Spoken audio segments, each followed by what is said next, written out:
दोस्तों GS paper 1 में art and architecture के आंसर लिखना आसान नहीं होता है। इनफैक्ट ज़्यादातर स्टूडेंट्स आर्ट और आर्किटेक्चर के आंसर लिखते हुए इंट्रोडक्शन कैसे लिखना है, पॉइंट्स को किस तरीके से एक्सप्रेस करना है वो समझ ही नहीं पाते। आइए समझते हैं रैंक 1 आदित्य श्रीवास्तव की आंसर शीट से कि कैसे हम आर्ट और आर्किटेक्चर के अच्छे आंसर्स लिख सकते हैं। क्वेश्चन देखिएगा।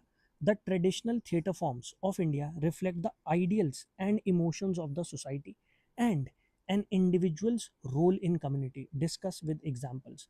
मतलब क्वेश्चन आपसे ये पूछने की कोशिश कर रहा है कि हमारे यहाँ जो ट्रेडिशनल थिएटर फॉर्म्स है, जैसे रामलीला हो गई, मुडियट्टू हो गई, इनकी बात की जा रही है, कैसे ये हमारी सोसाइटी के इमोशंस और उसके आइडियल्स उनको हाईलाइट करते हैं, और इसके साथ साथ इन ट्रेडिशनल थिएटर फॉर्म्स में कैसे एक इंडिविजुअल के रोल को हाईलाइट किया जाता है, आपको वो बताना, और यहाँ पर एग्जाम्पल्स के थ्रू आपको ये आंसर करना है। अब अगर हम बात करते हैं आर्ट और आर्किटेक्चर के क्वेश्चंस की, आर्ट और आर्किटेक्चर के ज़्यादातर क्वेश्चंस जो पूछे जा रहे हैं वो करंट अफेयर्स ओरिएंटेड है। मतलब करंट अफेयर्स में कोई न्यूज़ आती है, उसी आर्टिकल से लिंक करके हमारा क्वेश्चन बन जाता। तो यहाँ पर उन्होंने जो इंट्रोडक्शन स्टार्ट किया है वो करंट अफेयर्स से ही किया है। देखिएगा, recently Ramlila and Mudiyettu were rewarded as intangible heritage and are already there in UNESCO intangible list। तो मतलब ये है कि उन्होंने करंट अफेयर्स के साथ हमारी ट्रेडिशनल थिएटर फॉर्म्स को लिंक करके इस आंसर को शुरू किया है, जो एक बहुत अच्छा मेथड है अगर आप इंट्रोडक्शन लिखना चाहते हैं। इसके बाद उन्होंने जो सब हेडिंग यूज़ किया, उस सब हेडिंग को उन्होंने एक बॉक्स में हाईलाइट कर दिया है। देखिए, आप जो भी अपने आंसर में एक्सप्रेस कर रहे हैं, आप चाहते हैं कि एग्जामिनर उसे कंसिडर करे, वो एग्जामिनर की नज़र से ना चूके। इसके लिए बहुत ज़रूरी होता है कि आप जो भी बात कर रहे हैं उसे हाईलाइट करें। और जब आप सब हेडिंग्स की बात करते हैं तो सब हेडिंग्स को आप अगर बॉक्स में लिखेंगे तो वो हाईलाइट ज़रूर होंगी। इसके बाद जितने भी पॉइंट्स उन्होंने ऐड किए, अगर आप उन पॉइंट्स को देखेंगे तो वो बहुत शॉर्ट है और बहुत क्रिस्प है। यहाँ पर उन्होंने कोई बहुत डिटेल में एनालिसिस करने की कोशिश नहीं की है। उन्होंने ऊपर ऊपर से सिर्फ वैल्यूज़, आइडियल्स, इमोशंस उनको लिंक किया है ट्रेडिशनल थिएटर फॉर्म से। देखिएगा, Ramlila of UP shows the importance of epics in the life of people. अब ये बहुत सिंपल, बहुत ही स्ट्रेट फॉरवर्ड पॉइंट है। सिमिलरली जब आप बात करते हैं सेकेंड पॉइंट की, तो theatre of Krishna Leela in Mathura shows the importance of love as a value. तो जितने भी पॉइंट यहाँ पर लिखे गए हैं वो सारे शॉर्ट हैं, वो सारे क्रिस्प हैं।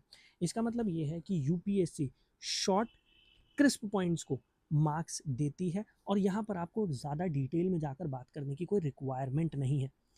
नेक्स्ट पेज पर उन्होंने second part of the answer उसको एड्रेस किया है। अब आप अगर यहाँ पर देखेंगे तो उनके आंसर में दोनों ही पार्ट्स जो है उसको इक्वल वेटेज दी गई है।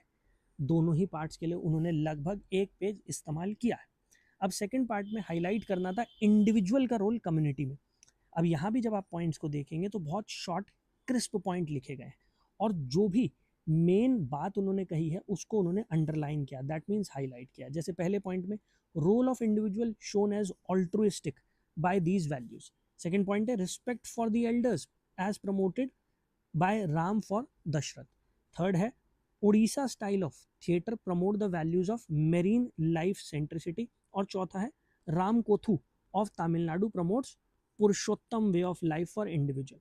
अब अगर आप यहाँ देखेंगे, उन्होंने अपने पॉइंट्स को डाइवर्सिफाई किया है। ये पॉइंट्स इंडिया के किसी एक स्पेसिफिक रीजन तक लिमिटेड नहीं है। उन्होंने नॉर्थ इंडिया से लेकर साउथ इंडिया तक सारी इंपॉर्टेंट थिएटर फॉर्म्स उनको कवर करने की कोशिश की है। मतलब ये है, अगर इस आंसर कॉपी से आपको कोई सीख लेनी हो तो आपके पॉइंट्स शॉर्ट होने चाहिए, क्रिस्प होने चाहिए। दूसरा, आप सिंपल पॉइंट्स भी लिखते हैं तो भी यूपीएससी आपको मार्क्स देती है। और तीसरा, आपको अपने पॉइंट्स को डाइवर्सिफाई करना है। इसके साथ साथ उन्होंने इक्वल वेटेज भी दी है दोनों पार्ट्स को। तो मतलब ऐसा नहीं हो जाए कि आपका आंसर एक ही पार्ट को ज़्यादा एड्रेस कर रहा हो, दूसरे पार्ट को इग्नोर कर रहा हो। ऑल राइट, आई होप आपको समझ में आया होगा किस तरीके से आप बेटर आंसर्स लिख सकते हैं मेंस में। इसके अलावा आपको कोई भी डाउट हो तो कमेंट बॉक्स ओपन है, अपना डाउट ज़रूर शेयर कीजिएगा। मैं नेक्स्ट वीडियो में वो डाउट भी लेने की कोशिश करूँगा। Thank you. जय हिंद।